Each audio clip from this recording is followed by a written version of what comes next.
नमस्कार, ESPN 9 news में आपका स्वागत है। मैं हूं आपके साथ दिनेश कुमार। केंद्र की सत्ता में नई सरकार बनने के साथ साथ ही आज लोकसभा या संसद का यूं कहें कि कार्यकाल शुरू हो चुका है। प्रधानमंत्री नरेंद्र मोदी ने आज सांसद के रूप में शपथ ग्रहण कर ली है और इसके साथ साथ तमाम सांसदों को यहां पर शपथ दिलवाई गई। संसद का सत्र शुरू होने से पहले प्रधानमंत्री नरेंद्र मोदी ने अपनी सरकार के तीसरे कार्यकाल को शुरू करने से पहले कोई बड़ी बातें कही। आपको बता दें हैं कि आज प्रधानमंत्री ने अपने अभिभाषण के दौरान किन 5 बड़ी बातों का जिक्र किया।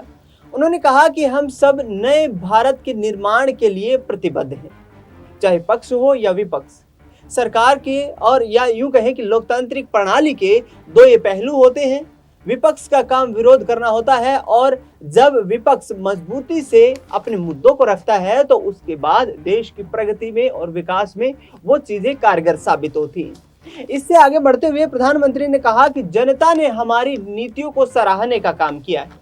जिस तरीके से एनडीए गठबंधन को जो जीत मिली है, जो प्रचंड बहुमत मिला है, उसने जनता के दिल में हमारा विश्वास पैदा किया है। हमने पिछले 10 सालों में लगातार लोगों के लिए जन लोक कल्याणकारी नीतियों का इम्प्लीमेंटेशन किया और नतीजा ये रहा कि भारतीय जनता पार्टी चाहे बेशक पूर्ण बहुमत की सरकार बनाने में नाकाम रही, लेकिन एनडीए अलायंस पर आज भी देश की जनता ने भरोसा जताया है और इसी को साथ लेकर के हम आगे बढ़ते हुए नजर आएंगे। इससे आगे बढ़ते हुए प्रधानमंत्री ने आपातकाल के दौर को भी याद किया। उन्होंने कहा कि 25 जून का दिन भारत के इतिहास का सबसे काला दिन है। इसी दिन आपातकाल की घोषणा की गई थी। लोकतांत्रिक प्रणाली में आपातकाल लगाना देश के नागरिकों के हितों का हनन करना है। उन्होंने कहा कि ऐसा वक्त कभी ना आए कि देश में आपातकाल लगाने जैसी परिस्थितियां उत्पन्न हो। आपको बता दें कि इंदिरा गांधी के कार्यकाल में आपातकाल लगाया गया था और उस दौरान देश की प्रगति में, अर्थव्यवस्था में काफी यहां पर गिरावट भी देखने को मिली थी। इससे आगे बढ़ते हुए प्रधानमंत्री नरेंद्र मोदी 2047 तक के अपने मिशन पर बात करते हुए नजर आए। उन्होंने कहा कि वर्ष 2047 में जब भारत अपनी आजादी के 100 साल पूरे करेगा तो उस दौरान हम भारत एक ऐसी अर्थव्यवस्था बन जाएंगे जो कि विश्व की विकसित अर्थव्यवस्था में शामिल हो जाएंगे।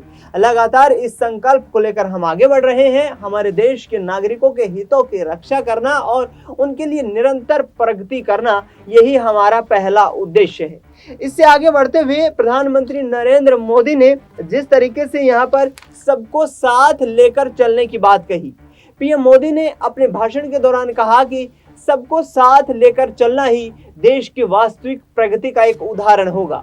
पिछले 10 सालों में हमने निचले स्तर से लेकर के और ऊपर ऊंचे स्तर वाले लोगों को, हर किसी को एक पैमाने पर साथ लेकर चलने का संकल्प लिया है और उससे संकल्प के माध्यम से देश की जनता तक अपना प्रभाव छोड़ने का भी काम किया है। अब देखना ही होगा कि जिस तरीके से वर्तमान में एनडीए सरकार जो केंद्र की सत्ता में आसीन है, अपनी सरकार जो चला रही है, वो क्या 5 साल का कार्यकाल पूरा कर पाएगी, क्योंकि कई ऐसी चुनौतियां प्रधानमंत्री के सामने आ खड़ी हुई हैं जो विपक्षी नेता या यूं कहें कि सहयोगी दलों के नेताओं की तरफ से मांग की जा रही है और लंबे वक्त से चलती मांग क्या आगामी वक्त में पूर्ण हो पाएगी, इस पर अब आने वाले वक्त में पता चल पाएगा।